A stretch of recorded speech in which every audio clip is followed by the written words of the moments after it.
우리는 모두 다가 아버지에 대한 기억이 각자가 다 서로가 다릅니다. 왜냐하면 서로 다른 아버지의 영향 아래에서 컸기 때문에 자기 자신의 아버지의 성품에 따라 아버지에 대한 인식, 그것이 다를 수밖에 없죠. 경험이 다르니까요. 만약 그 아버지에 대한 그 좋은 기억, 그리고 아버지의 좋은 영향력 가운데 있었다면 당연히 아버지에 대한 이미지가 좋으니까 아버지 하면 눈시울이 뜨거워지기도 하고 감사하고 마음이 이렇게 애련하기도 하고 그런 마음이 들 때도 있습니다. 그러나 아버지에 대한 안 좋은 기억, 아버지와의 관계 속에서 갈등이 심했던 어떤 이런 기억들이 많이 있다면, 그리고 추억하기에도 좀 어려울 정도로 견디기 힘들 정도였다면 이 아버지라고 하는 이 단어, 보통 명사가 주는 의미가 긍정적이라기보다는 어떤 부정적인 감정이 우리 안에 내재되었을 가능성이 아주 높습니다. 이제는 그런 부정적인 일들이 과거 옛일이고 한참 시간이 지났기 때문에 그 아버지에 대한 기억이 우리의 삶에 어떤 큰 영향이 되지 않을 수도 있지만, 문제는 그 아버지와의 부정적인 기억과 그 관계 속에서의 영향력이 나도 모르는 사이에 무의식 가운데에 잠재되어 있어서 이것이 하나님과의 관계 속에서 영향이 미쳐질 때도 있습니다. 왜냐하면 우리 하나님이 아버지잖아요. 똑같은 권위자 아닙니까? 내가 태어나서 내 육신의 아버지가 최고로 생각을 했는데 그 놀라운 힘을 가지고 있는 아버지와의 관계가 틀어지면서 나도 모르는 사이에 내 영의 아버지, 내 인생의 아버지이신 바로 하나님 아버지를 향한 우리의 마음이 어그러질 수도 있다는 겁니다. 투영이 되기 때문에 말이죠. 아버지와의 관계가 친밀한 관계 속에서 있으신 분들이 많이 있겠지만 과거 한국 같은 경우에는 아버지는 어찌 보면 되게 무서운 아버지로서의 기억이 참 힘들게 하는 그러한 기억을 가지고 계신 분들도 있으실 겁니다. 그래서 제가 한국에서 목회할 때는 어떤 한 분을 만나는데 그분의 이야기를 들어보면 구약의 하나님을 엄청 무서운 하나님으로 이해를 하고 있어요.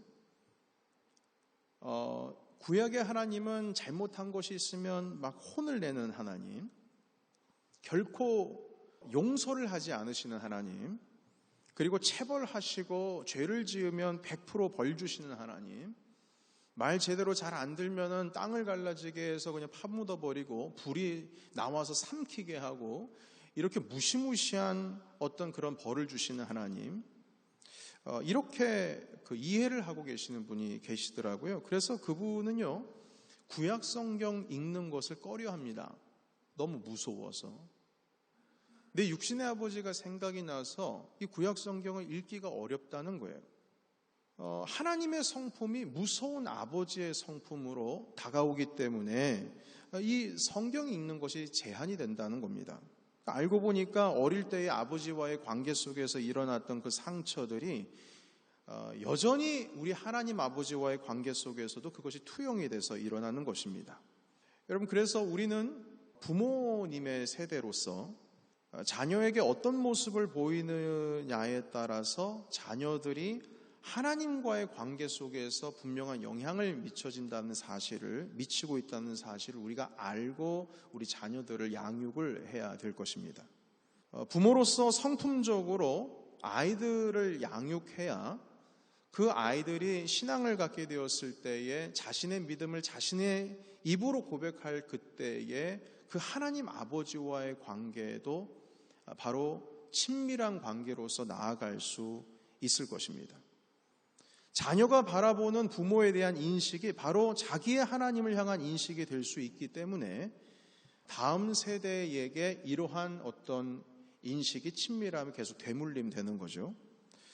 여러분, 그래서 우리가 다 성장한 성인이고 또한 우리의 자녀들도 성인이라 할지라도 우리는 끊임없이 다음 세대를 또한 함께하고 있는 세대가 있다면 그들에게 참된 권위가 무엇인지 알려주고 그리고 하나님 아버지와의 친밀한 삶을 살아갈 수 있도록 도와줄 수 있도록 우리가 참되게 성품적으로 자녀들을 양육해야 되고 또한 우리 함께하고 있는 제너레이션들에게 그 영향을 미쳐야 될 것입니다. 여러분은 하나님 아버지에 대한 어떤 이미지를 가지고 계십니까? 혹시 우리는 하나님 아버지의 그 본래적인 성품을 왜곡된 하나님의 성품으로 우리가 혹시 오해하고 있지 않은지요? 왜냐하면 우리의 과거의 아버지에 대한 기억이 문제가 있어서 말입니다. 우리는 때로는 성경에서 말씀하고 계시는 이 하나님 아버지의 본래적인 성품을 내 경험에 비추어서 이해할 때가 있습니다. 내 경험에 비추어서요. 그 사람들마다 다르잖아요. 똑같은 하나님을 섬기고 똑같은 성경을 보는데도 불구하고 서로 하나님에 대한 인식이 달라요. 어떤 분은 하나님을 되게 친밀한 하나님으로 받아들이든지 아니면 어떤 분은 하나님을 무서운 존재로, 어떤 분은 하나님이 남과 같은 존재로, 어떤 분은 하나님이 그냥 그럭저럭 있으나 마나 하는 존재로 신앙의 생활, 종교 생활은 하고 있지만 신앙, 믿음의 생활을 하고 있다 할지라도 하나님을 향한, 절대자를 향한 그 관계는 서로가 다 각기 다릅니다. 여러분, 따라서 오늘 우리가 자칫 잘못하면 우리의 경험 때문에 어그러질 수가 있고 오해가 될 수 있는 그 하나님 아버지의 본래적인 성품이 어떤 분이신지를 우리가 말씀을 통해서 한번 알아보려고 합니다.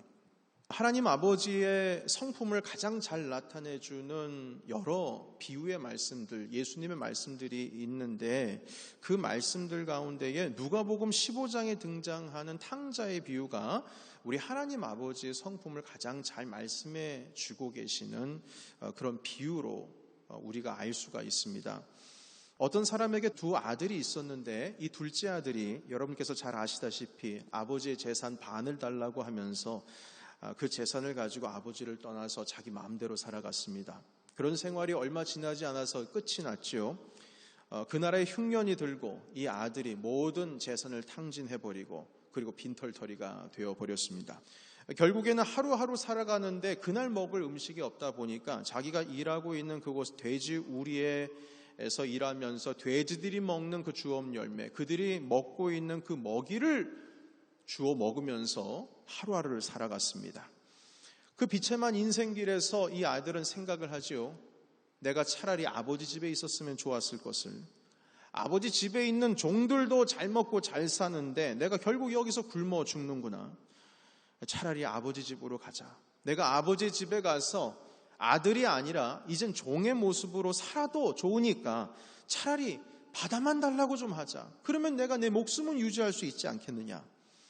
그래서 그 어려운 결정을 하고 결국 그 아버지 집으로 돌아가게 되었습니다. 아버지 집으로 돌아가는 길에 멀리 그 과거 자기가 살았던 그 집이 보입니다. 아버지께서는 먼 거리에서 누군가가 걸어오는데 행색은 완전히 거지 모습이죠. 그런데 거지 모습인데 그 걸음걸이의 모습이 예사롭지가 않습니다. 친근합니다. 알고 보니 내 아들의 모습인 것입니다. 다시 봐도 내 아들입니다. 멀리서부터 그 걸어오는 모습에 영락없이 내 아들이라고 하는 것을 확신했을 때에 그는 맨발로 뛰어가면서 아직도 거리가 그 먼 길을 뛰어가서 그 아들을 품에 안습니다. 누가복음 15장의 말씀에 보시게 되면 아직도 거리가 먼데 이런 표현이 있습니다. 그 기다릴 수가 없어서 그 먼 거리 가운데 가물가물거리게 보이는 그 아들의 모습을 자기 아들의 모습으로 확신하고 달려가서 맞이했다는 것이에요. 여러분, 그런데 웬일입니까?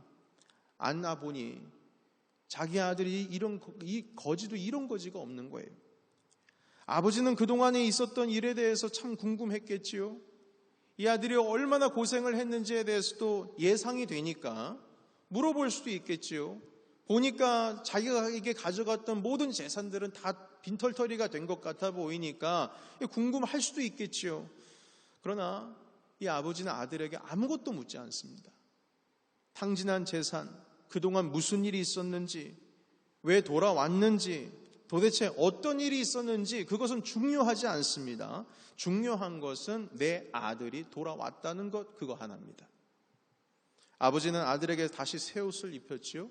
그리고 손가락에 금반지를 끼워 주었습니다. 이 금반지라고 하는 것은 단순한 반지가 아니고 그 가문의 상징을 나타내는 반지이지요. 다시 말해서 내 아들로 다시 회복시켜 줬다는 겁니다. 그리고 살찐 송아지를 잡아서 잔치를 벌였습니다. 이를 옆에서 지켜본 큰아들은 기분이 상당히 안 좋았죠.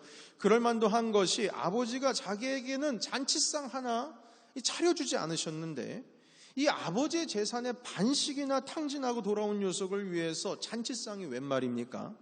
받아주는 것만으로도 대단한 일인데 잔치상까지 차려주니까 기분이 상당히 안 좋았던 것입니다. 아버지, 당신께서는 나에게 잔치상 한번 차려주셨어요? 이 아이는, 제 동생은 나가서 재산이나 반이나 해먹고 말이죠. 이 아이 때문에 가세가 반으로 줄어가지고 기울어지고 있는 반에 얼마나 제가 열심히 일했습니까? 밖에 나가서 먼지 뒤집어 쓰고 열심히 일했는데 그런 나를 위해서는 아무것도 해주지 아니하시고 어떻게 집안을 이 모양 이 꼴로 만든 아이가 돌아왔을 때 이 아이를 받아줍니까? 그리고 아이를 위해서 왜 환영해 주십니까? 이거 좀 너무하신 것 아닙니까? 이렇게 이야기를 했죠. 여러분, 여기서 예수님께서 이 비유의 말씀을 통해서 우리에게 가르쳐주고 계시는 우리 하나님 아버지의 대표적인 성품이 있습니다. 우리의 그 하나님 아버지의 대표적인 성품은 끝까지 기다려주는 우리 아버지의 성품이십니다. 그것이 하나님께서 우리를 사랑하신다 표현하는 주님의 표현 방법이에요. 기다려주시는 거예요. 끝까지 기다려줍니다. 과거에 뭔 일을 했던지 간에, 밖에 나가서 무슨 일을 했던지 간에 주님께서는 여전히 돌아올 것을 끝까지 기다리고 계시는 거예요. 포기하지 않으십니다. 적어도 기다리는 것을 포기하지 않으세요. 인내를 가지시고 주님께서는 끝까지 기다리십니다. 그 아들이 밖에 나가서 무슨 짓을 하고 돌아다니는지 몰라도, 안다 할지라도 주님께서는 끝까지 여전히 오늘도 기다리고 계신다는 거예요.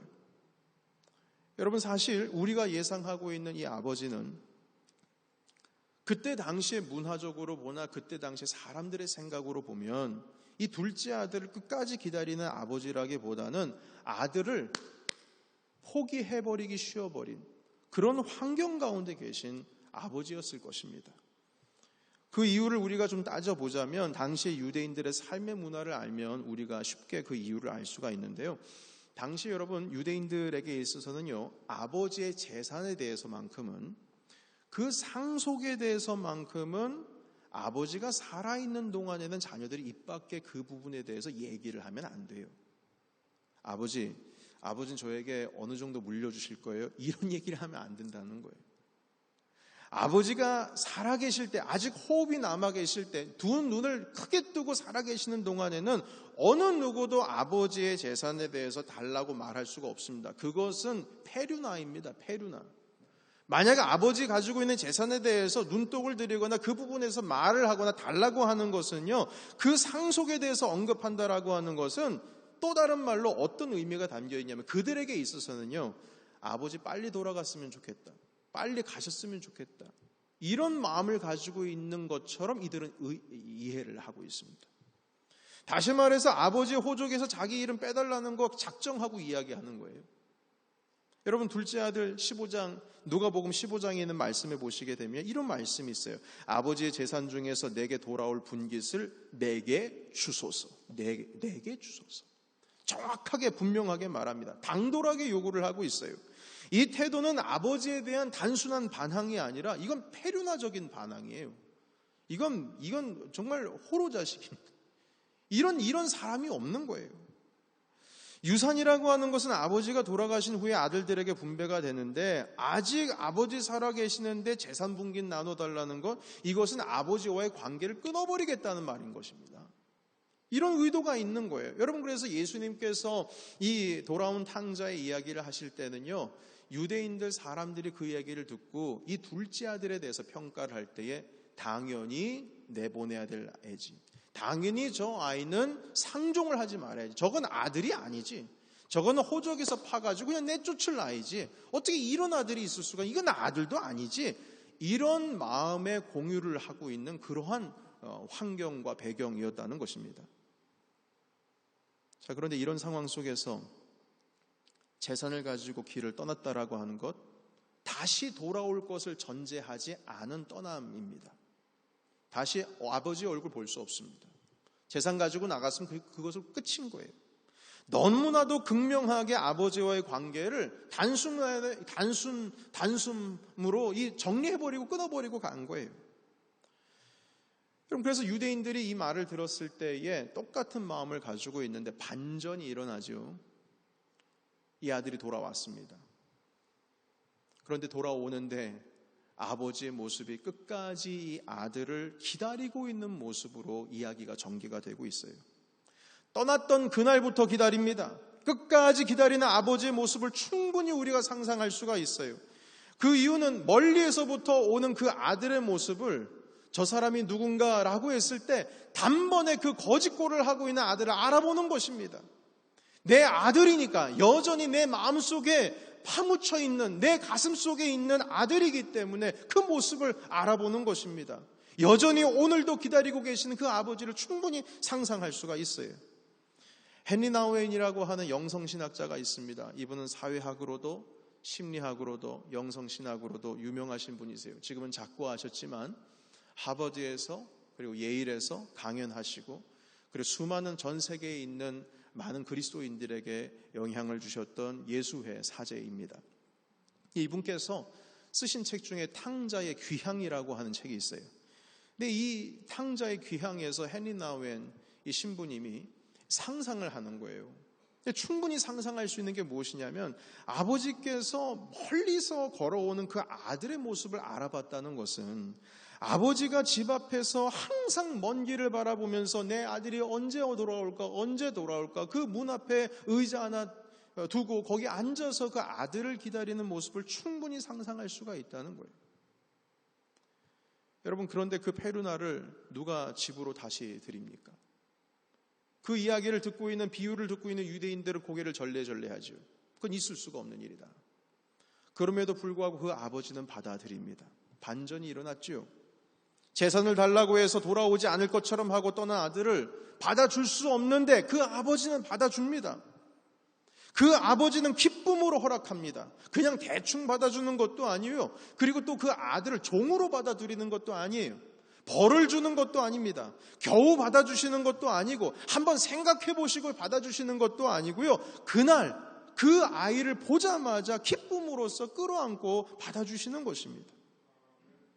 여러분, 하나님 아버지는 이렇게 항상 기다리시는 아버지예요. 그의 자녀가 자신의 재산을 모두 탕진할지라도 돌아오기를 원하신다는 거예요. 회개하고 주님 앞으로 돌아오기를 원하시는 거예요. 어떤 죄를 지었다 할지라도 아버지는 끝까지 참고 인내하면서 우리가 당신께로 돌아올 것을 오늘도 주님은 기다리고 계십니다. 이 비유에서 우리가 또 한 가지 알 수 있는 것, 아까도 말씀을 나눴지만 이 기다리고 계시는 우리의 아버지의 성품은 그 돌아온 아이에게 과거의 잘못을 묻지 않으시는 분이세요. 여러분들 예수님도 그랬잖아요. 묻지 않으세요.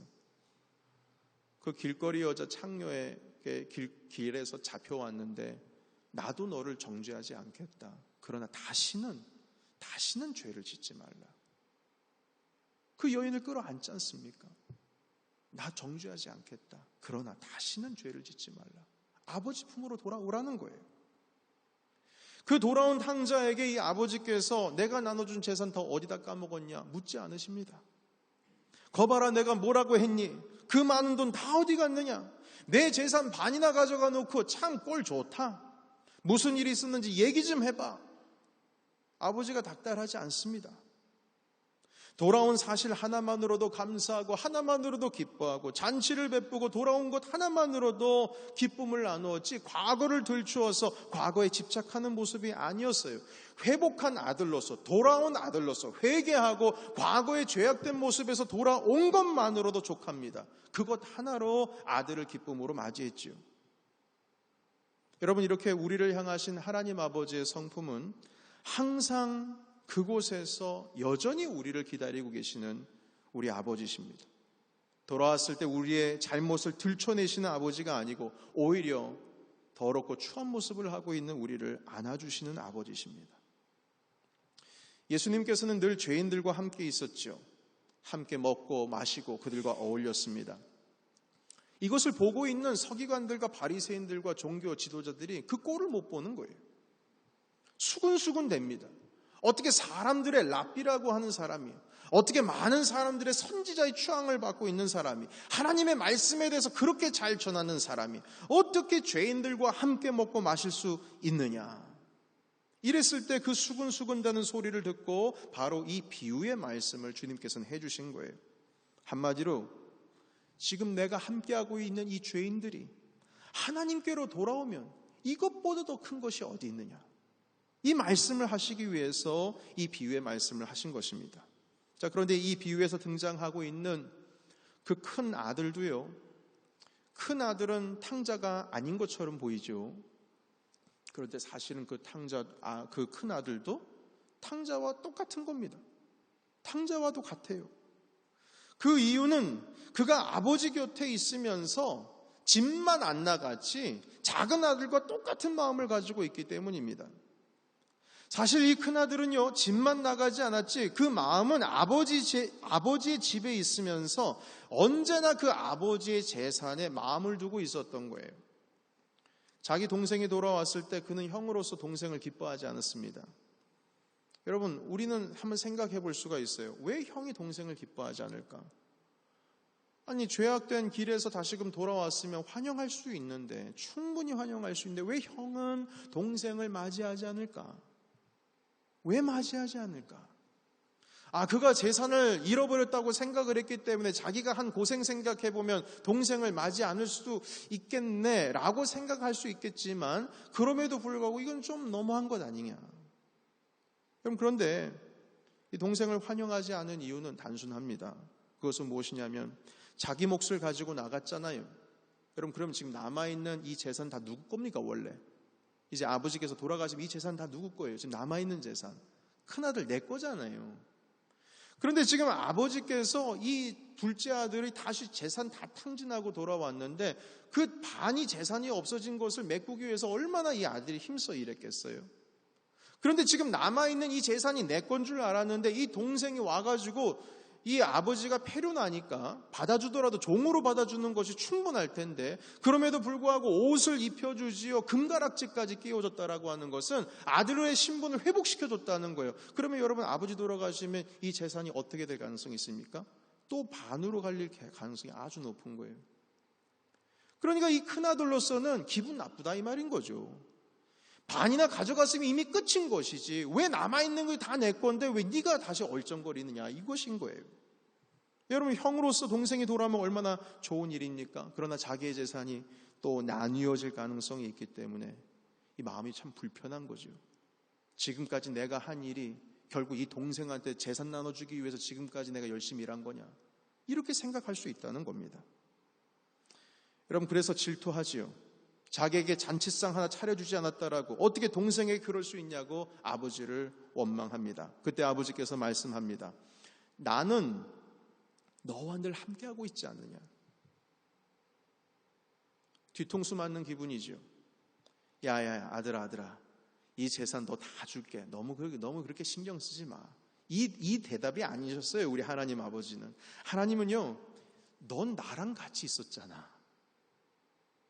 그 아들이 아버지와 함께 있음으로 인한 기쁨과 즐거움과 만족으로 살아가야 하는데, 이 첫째 아들은요, 아버지와 함께하는 기쁨으로 산 것이 아니고 그 돈 하나 바라보면서 살아왔던 거예요. 아버지 하시는 말씀, 너는 늘 나와 함께하지 않았느냐. 그리고 내 것이 다 네 것 아니냐. 내 것이 다 네 것 아니냐.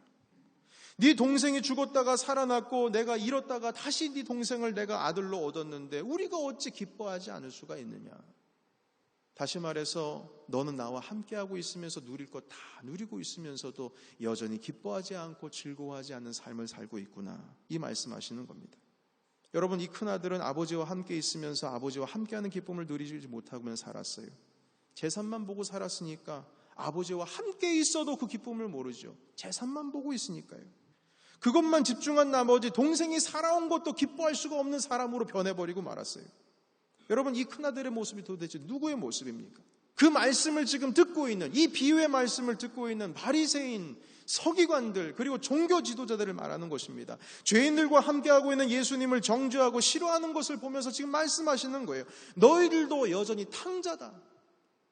이 죄인들은 둘째 아들로서 이미 돌아와서 하나님의 곁으로 가고 있는데 너희들은 여전히 돌아오고 있지 않구나. 여전히 하나님과 함께 있으면서도 너희의 심령은 여전히 탕자와 같구나. 이 말씀을 하고 계시는 거예요. 여러분, 주님께서는 그 큰아들도 돌아오기를 원하시는 겁니다. 여전히 주님께서는 그 큰아들도 품어주시기를 원하는 거예요. 그렇지만 그들은 돌아오지를 않죠. 여러분, 우리가 놀라운 사실을 압니다. 하나님께서 우리에게 주시는 기쁨은, 주님께서 우리에게 주시는 즐거움은 항상 주님 안에 거하는 자들만 그 기쁨을 누릴 수 있음을 믿습니다. 주님 밖에 있으면 기쁨 못 누려요. 같이 있어도 마음은 떠나 있으면 그 기쁨 누릴 수 없습니다. 사랑하는 성도 여러분, 하나님께서는 오늘도 우리를 기다리고 계십니다. 여전히 기다리고 계세요. 하나님 품으로 우리를 돌아오기를 원하십니다. 여러분, 그런데 우리가 신앙생활을 하면서 주님과 함께 살고 있으면서도 기쁨이 없고 짜증나고 참지 못하고 정죄하는 것 좋아하고 비판하는 것 좋아하고 하나님과의 관계 속에서 즐거움이 가득할 그 시점에 이 심령 가운데 큰아들과 같아 있는 모습, 여러분, 우리에게 있지 않습니까? 우리도 만약 그러한 마음을 가지고 있다면 우리 또한 여전히 아버지께로 돌아가야만 하는 그 과제를 가지고 지금 주님 앞에 있는 것입니다. 몸은 있어도 마음은 즐겁지 않은 것, 마음은 떠난 다른 어디에선가 다른 무언가를 찾고 있기 때문에 결국 우리도 주님께 돌아가야 하는 그러한 큰아들의 모습인 것입니다. 그 인내하시고 기다리시는 아버지가 바로 내 아버지를 넘어서서 이 아버지는 우리의 아버지입니다. 우리가 지난 몇 주 동안에 주기도문에 대해서 함께 말씀을 나누었는데 처음 시작이 기억나십니까? 하늘에 계신 누구 아버지지요? 우리 아버지, 우리 아버지. 내 아버지 아니에요. 우리 아버지예요. 너의 아버지도 아니고 우리 아버지예요. 우리 함께하고 있는 우리 아버지예요. 주님께서 그 기도를 가르쳐 주실 때 내 아버지로서의 관계 속에서 기도하는 법을 가르쳐 주신 것이 아니고 우리의 아버지로서 가르쳐 주셨어요. 심지어는 우리 가정의 아버지이십니다. 하나님께서 우리 가정의 아버지이시기 때문에 부모 되신 여러분들께서 그 하나님 아버지 앞에 가장 먼저 가까이 나는 모습을 본을 보여야 여러분들의 자녀도 우리 다음 세대도 하나님을 섬길 줄 아는 법을 배운다는 거예요. 아버지를 아버지로서 섬길 줄 아는 법을 배우는 거죠. 오직 주님께서 우리의 참된 부모가 되십니다. 오직 우리에게 있어서 참된 아버지는 우리 주 하나님이세요.